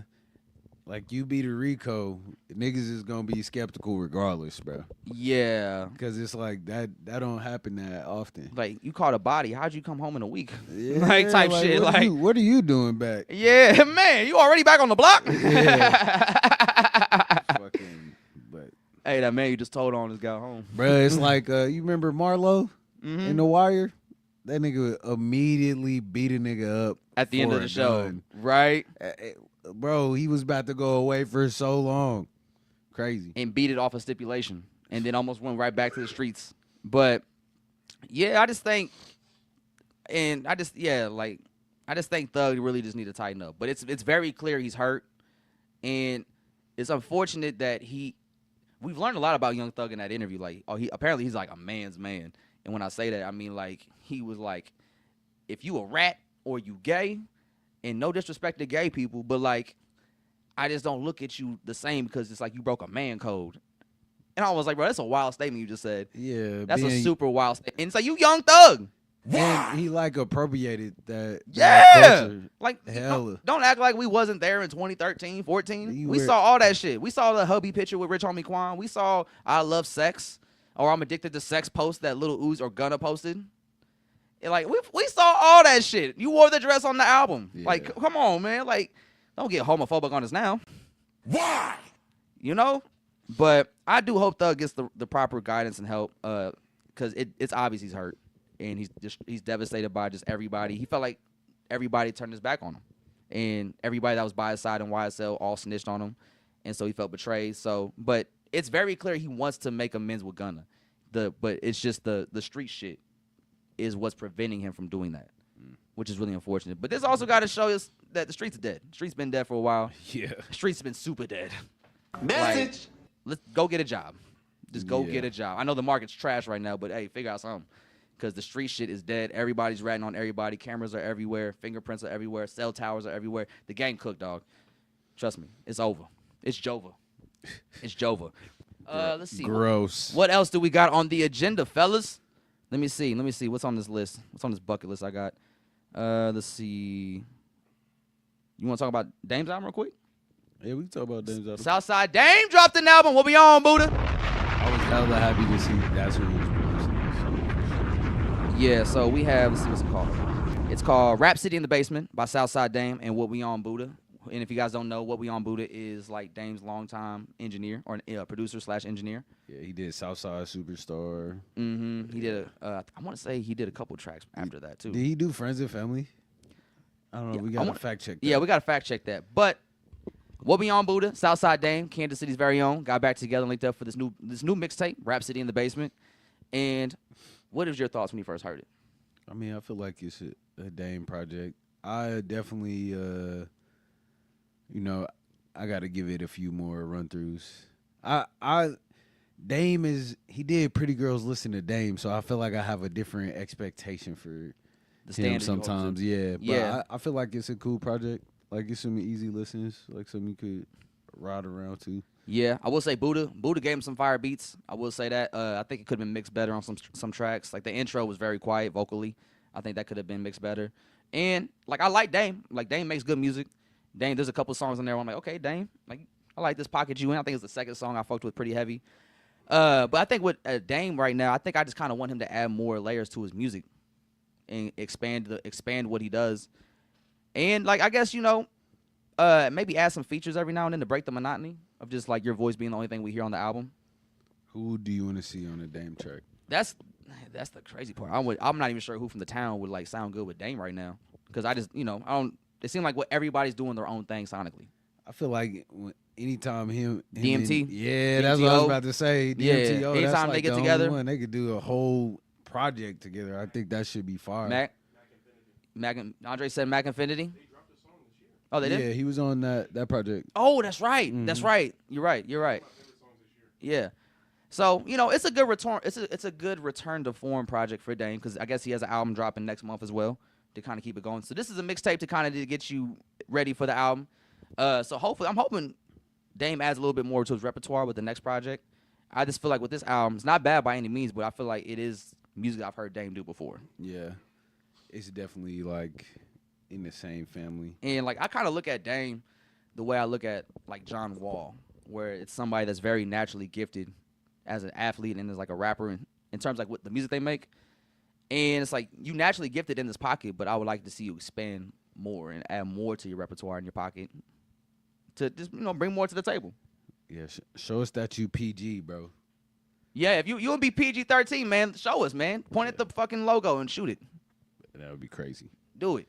But no, I'm excited for the next project too. Like it's good that Dame has got putting some shit out. We've been missing him. We have. Honestly. I just need Dame to get more consistent and really just turn up. Yeah. Be outside. Like, really show us that you Dame. Show us you're a rapper. Message. I know he be living his life and shit. Dame lives a very professional life. Yeah. Like, let's put it like that. Very professional. And so I know how he be moving, like what he on. He got important shit to do. Yeah, handling his business, but yeah. It was cool. It was cool. And then let's see, what else do we have to talk about real quick? Let's see, we talked about Dame. TC, actually, friend of the pod, No Limit TC's going viral right now. For the singing shit. The security.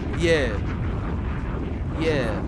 And he's actually going up pretty crazy on TikTok right now. I love it. No Limit TC. Like after that video went viral, like every video he's put out since then is doing like somewhere between 70,000 views to 100,000. That's crazy. Yeah, he going up right now. Let's see, like 22,000 right there.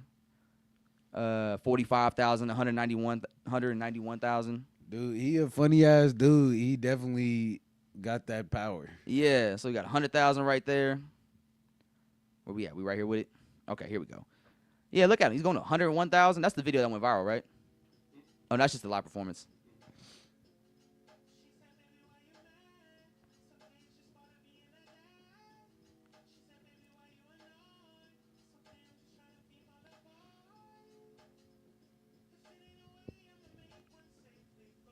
NBA 2K music? What? What that mean, bro? Like, that's kind of a compliment, though. It is cool. Because I love hearing a good song on NBA 2K.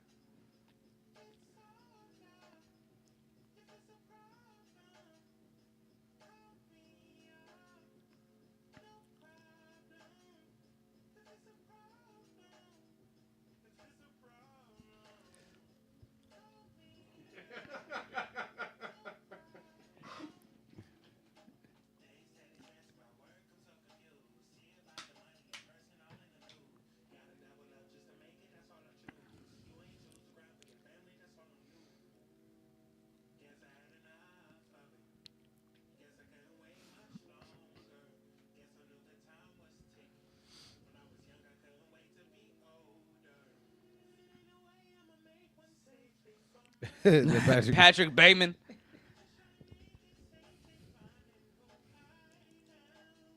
said you're going too far, brother. Sign in before you go any further.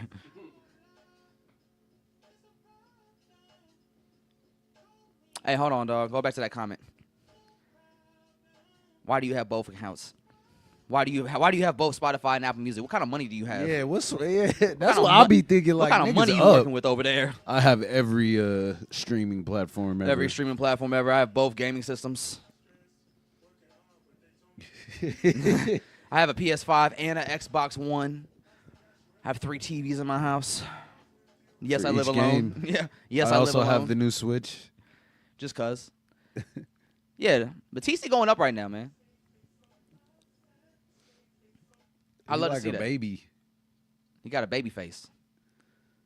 Well, Yeah, shout out to TC though, man. I hope this moment really does like catapult him to the next level, 100K. or gives him something big, a big trampoline to jump off of into the next stratosphere.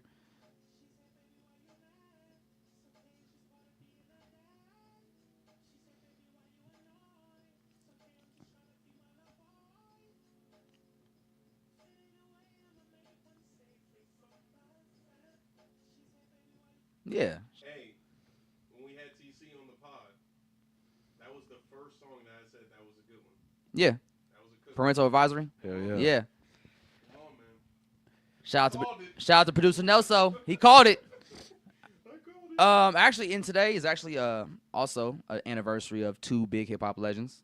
Yeah. We had today was the day Tupac was shot, and today was also the day Mac Miller passed away. I never realized it was on the same day. Yeah, kind of crazy, ain't it? What's up with this day? Don't take nobody today, guys. Yeah, like it's been good. Like, hey, listen, man, no more good people. Stop taking the good. All good people die, brother.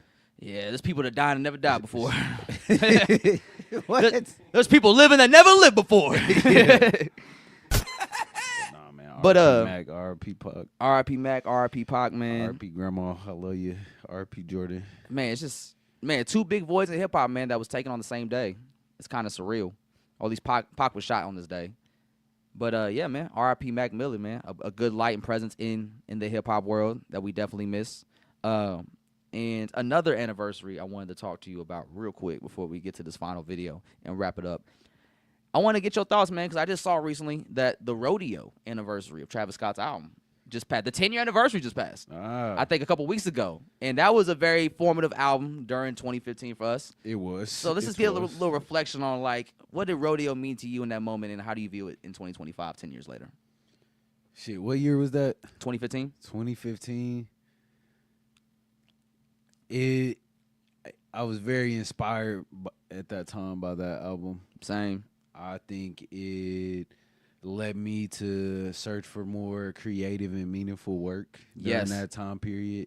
You know, like, I don't eat that same apple pie type shit. And I definitely was like standing at the time because of days before Yeah. just like all of that early shit that he was putting out. So I was real excited at this time. It was a cool time in my life. That was a really dope time, man, especially Yeah. coming off of Days Before Rodeo. Like, the anticipation and excitement and hype around Travis Scott at that point in time was just really at a fun level, because it felt like anything could happen with him.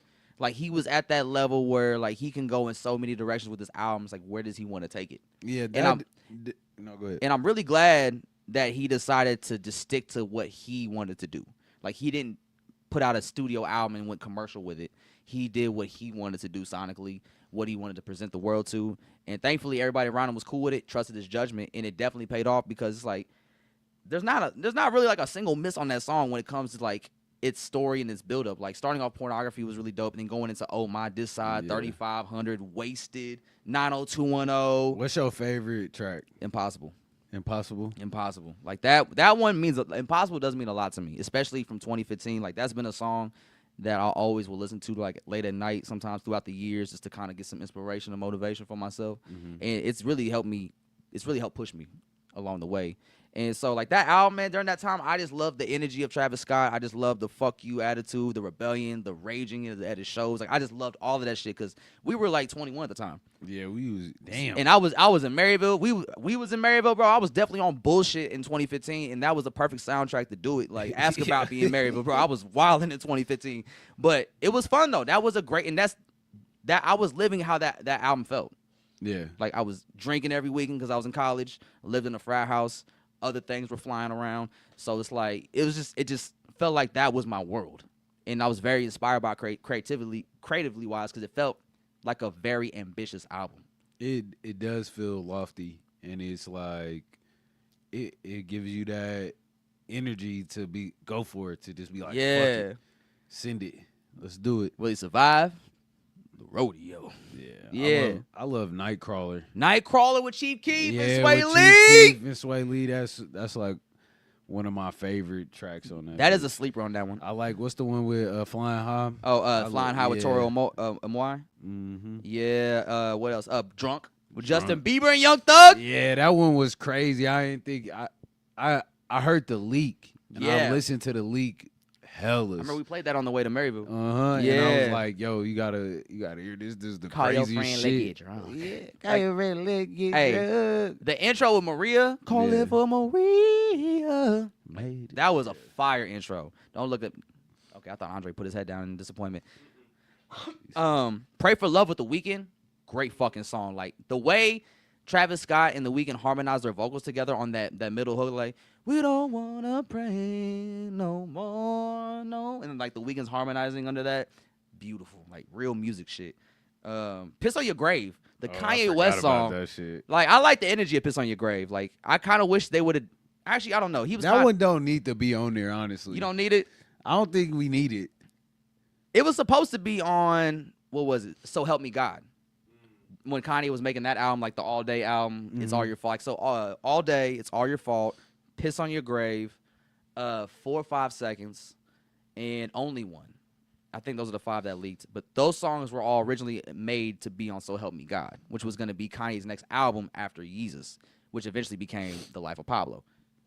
So Piss on Your Grave was originally a Kanye song that he just gave to Travis for Rodeo. And then we had Antidote. Antidote was great. Antidote was actually a Lucy. People don't know that. Antidote was a Lucy that he put out before the album, and it got so big that he had to put on the album. Yeah. And that was Don't really... you open up that window. He did that at the Uptown. He did. No, He did A-Team, Green and Purple. Oh, no, you're thinking of Amen. Or, no, Amen. Yeah, Butterfly Effect is what you're thinking of. Oh, okay. Never mind. Yeah. So Antidote was a... Yeah. That one went crazy too. In the maze. This is when he just like stole our ears for a long ass time. Yeah, he couldn't, bro. Travis Scott really couldn't do no wrong up until like Astroworld. Like post Astroworld, it got iffy. And then, hey, good thing you don't have a mic. Good thing you don't have a mic. Let's see. We have I Can Tell, which was like a cool. Yeah, I love that one. I can tell, baby. I can tell. Apple Pie is really. Now it kind of drags. Yeah. I like the song with oh my god, who's the guy? He was on Taylor Gang. Taylor. Juicy J. Oh, Wasted. Yeah, Wasted was fire. You know, fun. It's still faded. 1 shot since he faded. Yeah. Freaks coming out and they getting X-rated. Both shots and want to do the click. Any more shots, she ain't going remember shit. Smoking on stick stendo, no clip. Project hoes going up in the Ritz. Actually, fun fact about Wasted. Wasted was originally a Young Lean collab. Damn. Yeah, so it was originally Young Lean on Wasted. I love Juicy J, but that would have been cold to hear the Young Lean. I think that version did leak too. Oh, okay. So I think we could probably find it on YouTube after this. And then I think Apple Pie was a great outro. Yeah, doom. I hear that bitch. I don't want your apple pie, mama. Like that shit. That's a great outro. It kind of tied back to what's that first mixtape? Oh, Al Farrell. Al Farrell. Yeah, Will He Survive? It gives me that energy, or like the closure of that chapter in his life, and then he, like, pushed past to the that. next stratosphere. He became a superstar after that, and that's like. That's one of the main reasons I like Rodeo a lot, especially with Apple Pie's the intro and T.I.'s last monologue, because it does leave the question open from the album ends, like what's Travis Scott gonna go from here? But after you hear Rodeo, like you're immediately like, yeah, he's gonna be a huge superstar. Yeah, he's gonna be all right. Yeah, he's gonna get it right. He's gonna level up. He's gonna go in the right direction. Like like I said, up until post Astroworld, like Travis Scott was not missing at all. Like and Rodeo was a very impactful album because of the energy the album had, the energy the music had, and how he portrayed that energy in his live shows. Like, he is a real trailblazer for today's performers in hip-hop. Whether that's good or bad, that's up for debate. But if you like rowdy shows, hype environments, Travis Scott was the one that really turned that up in hip-hop. And Our Future too, yeah. But I think, I mean, I feel like it's a lot of niggas that has some crazy rowdy. yeah, shows. to a mainstream crowd, and yeah, he did tell somebody to jump from the balcony in New York City, and that guy is now paralyzed. What? You remember that? No. Yeah, bro. From like, it was a Terminal 5 show in New York City. It was during the Birds tour. There was a guy standing on the balcony, which is kind of like the Truman. You saw, the Truman balcony. Yeah, jump. They'll catch you. Jump. He jumps and he's like, yeah, and then come to find out, like, the fucking dude ended up paralyzing himself because no one caught him. And like, here's the crazy part, right? So, dude jumps from the balcony, lands on the ground. They have to get the medics out. The medics are carrying him out. And Travis Scott goes, hey, just know I respect you. And he gave him like a ring or something that he was wearing. And it's like that dude ended up being paralyzed. And it's like, damn, bro, you really just egged that man to get paralyzed from the waist down? Yo, that's kind of fucked up. Nah, you jump still. Yeah, like, you got to know, like, you can look down and be like, that's a little too high. I'm not about to just jump because a nigga was like, yeah, it's going to make my show look cool. Do it. Like, imagine having to tell that story now. Like, bro, why you paralyzed? So I was at this Travis. I was at a Travis Scott show, right? Yeah.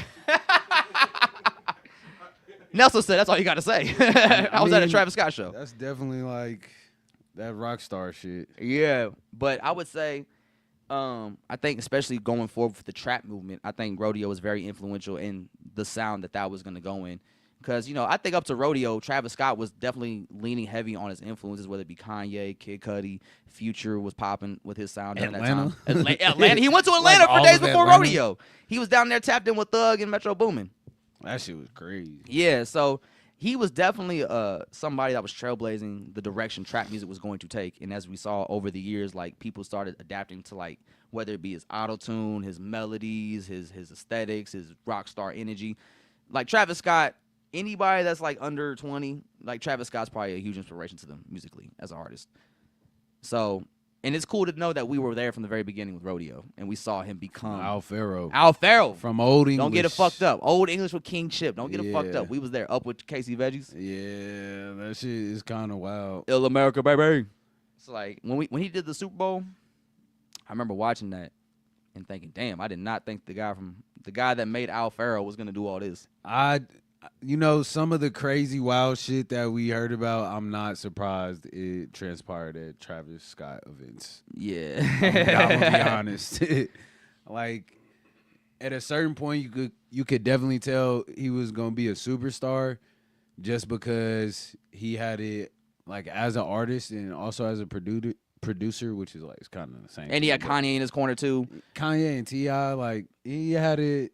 He had his shit set up. He was really set up to not fail, and he didn't. And, like, he had Kanye around him, T.I., 2 Chainz. Like, he was always surrounded by these big names people, and that made you more interested in him early on because you're like, who the fuck is this guy, and why is he in all these important rooms? Yeah. And that's back when he didn't have much music out too, so you're really just scattering on the internet like, who is this? Yeah, who is this guy? I need more music. But yeah, so it's cool to see, like, 10 years later, see what he did and the impact he's had in music in general is, like, really crazy. Yeah. Because back then, and when Rodeo dropped, it was a very like almost niche audience that he was inspiring with the SoundCloud era, like, in that demographic of fans. Like, because Rodeo didn't sell a crazy amount. It debuted at number 3, sold about 70,000 copies, which is really good for Travis Scott at the time. But his impact and influence was definitely very small. It wasn't until Birds when I started seeing people. Goosebumps. Yeah, Goosebumps specifically. He was treating Goosebumps like it was in Paris. And I was like, brother, I love the song too, but it's not in Paris. Like, stop performing it 10 times, please. Yeah, we already hear it so fucking much. Yeah, like, and it's not Paris. I got to stress that again. It's not in Paris. It's not Kanye West and Jay-Z levels of greatness. I don't need to hear Goosebumps like 10 times at your show, dog. You got Kendrick not even there. Huh? Does he have? I mean, I would have to be at the show to kind of see what the energy's like. Probably sicko mode. Was Sicko like, mode. But that's not just solo. Yeah. I mean, Goosebumps ain't solo. It's got Kendrick Lamar on it. But it's majority him. He can run it like it's just him. Well, yeah, I mean, he just because I don't think he has a third verse on there. Oh, he does Fiend. Oh yeah. Fiend. is Yeah. the- Okay, Fiend is the Sebastian. one. Look at Yeah. that, the buzzer beater. Fiend. Number net. But sucks the Clipse don't like Travis. Yeah, actually, it's kind of funny. I saw a Travis Scott Utopia shirt there last night, and I saw somebody wearing a Lil Wayne shirt. I was I like, seen the Lil Wayne shirt. I'm like, what y'all on? y'all just be wearing bullshit to concerts, bro. Y'all don't think about shit. It's like the guy that goes to like a sports No, game and niggas- wears a complete opposite teams. Like people neither think team's about playing. Huh? People think about that shit. What? That they was aware that they was wearing a Lil Wayne shirt to a Pusha T concert. I don't know. Niggas know. No, people know. They were white. So the beef has been publicized for a long time. Right. Heard Utopia move out the street. I was looking for old boy when he said that too. I was like, where's he at? What's your Someone reaction? punch him. Punch him now. Yeah. Get him. Take his shirt. Rip his shirt off. Pause. But before we go, I want to end on a light note. And I want to show you this video of Jim Jones on a podcast with Fabulous, Dave East. Yes, them three. Just them three. They're having a conversation, but there's a moment and it's really funny. And I want to see your reaction to it. Okay.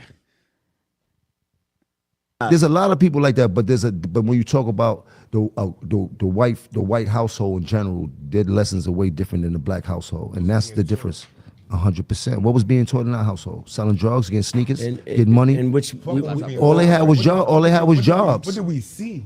Okay. You heard like. and what we see is what we was learned. Taught something, but I'm gonna tell you, That's what we learned. privilege and white privilege is different, bro. Nah, yeah, I understand. Even how we talk about privileging our sons, nobody privileged. We didn't have privileges before no us. privilege, bro. They come from that a lineage of that. They come from a lineage of we own this house. We didn't come from all of us living in here housing I projects. wanted to ask why is I get that part, but the mentality of Lineage too. That's how you say that. the mentality of it is like almost Lineage. like we can as us we can make millions and millions. No, please keep going. Keep Millions and going. millions, but we still got the mentality like Now, like, What word was like that? East mode, algorithm and No, what word? virality is. No, what was that? saying all kinds. did he say? virality. What word? was Y'all saying went back the to word that? was lineage, What did he say? What did I say? like linebacker or something.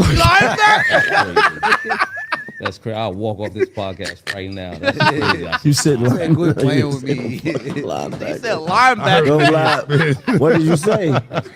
What did he There's say? footage here. So Yeah, right. I ain't even, you know what I mean? What's that? What did he I'm say? not gonna, Yeah, I'm gonna let I'm gonna go to the videotape like the nigga used to say in the thing. Maybe he said lineage. Did you say I'll walk off this shit like That Rick was it. Ross That treat them was niggas, it. dog.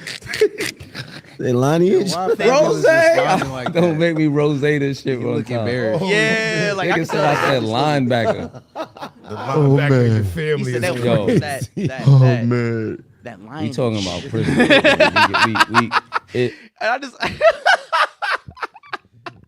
he said, "What I say?" You said like linebacker. Lineage. in here Hey, look how housing ready project. Jim Jones A looked to lineage correct of that. They come from a lineage of that. They come from a lineage of we own this house. We didn't come from all of us He was just like, what did you just say? in here housing projects. I like that he corrected him. I did. get that part, but the mentality of it. Lineage too. That's how you say that. The mentality of it is like almost No, hold on. Play mean, one more lineage. time. we can as us we can make millions and millions and millions, but we still got the mentality like Now, like, What word was like that? East mode, algorithm and No, what word? virality is. No, what was that? saying all kinds. did he say? virality. What word? Y'all went back the to word that? was lineage, What did he What say? did I say? like linebacker or something. Said, I'll walk off this shit. Say right now, I'll walk off That's this crazy. I'll podcast walk off right this now. podcast right now. It wasn't That's even a good crazy. roast. You said Linebacker hilarious. Linebacker. That's just I heard Don't lineage. lie. What did you say? I love how before that What did he say? Fabulous was like, he's y'all over here talking these words like algorithm, virality, and they was like virality. Are we back on that? Because I guess somebody in the interview said the word virality in regards to like going viral, and they had a whole debate like that's not a word. And so I love the fact that to argue that they said words that don't actually exist. The first word Fabulous mentioned was algorithm. I was like, bro, that's a real word. Like, why you throw that? Talking Why all you throw this that shit. word in there, Fab? That's a real word. Man. Lineage. What I say? You said linebacker.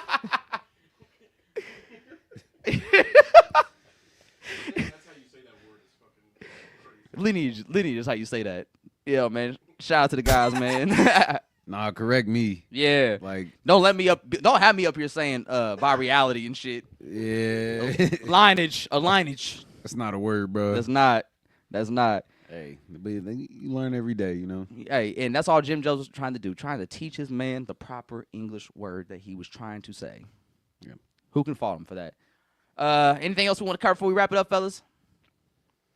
Nothing from Andre. Sebastian?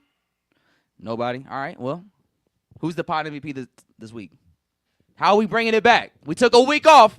How are we bringing it back? Hey, man, Malice. Malice is the podcast. That's right. Drop a bomb for Malice. Thanks for giving me some nice week. You know, sorry for asking for a drop. I learned my lesson. I'm not going to do that No, again. we not sorry for asking for a drop. We- I'm dead ass. Like, we don't got to be sorry about that. Like, that was, at least you did it. Hey, I did. Yeah, I shot the shot. You know, it's Yeah, better. fuck I wouldn't have been able to live with myself if I didn't ask. But it was just funny. You know, like, they gave me that look when, like, you know, remember you being a kid and you in public with your parents and you kind of doing a little too much? Yeah. And your parents just give you that look like, hey. It was like you pushing it now. Yeah. It definitely was a look of like, I push face change immediately. Like, what's up with these niggas? Man, get these That's fucking what he- podcasts yeah, out of here. Yeah, that's what he was on. I'm like, all right. All right, man. But, you Yeah. know, hey, this is the Clipse, though. I didn't expect anything less. They are who they are in their music, so Yeah. just move off of that. Look, they had a strike team ready. Ready to take a motherfucker It down. was like, don't be having niggas get back in line either. We're going to have them move back Hey, over yo, don't be having them give. Imagine somebody try to do that and they circle Yeah. back around like, bro, what the fuck you doing here again? here. Yeah. Get these fucking guys out of here. Yeah, but it was cool, though. It was cool, man. So shout out to Malice Podcast MVP. Anything we need to cover. Chiefs lost this week, but we'll bounce back next week. Anything else? Nah. All right. Hey. Nah. Nah, all right. All right, y'all. And that is it for episode 138 of the Yada Yada Podcast. Until next week, we out.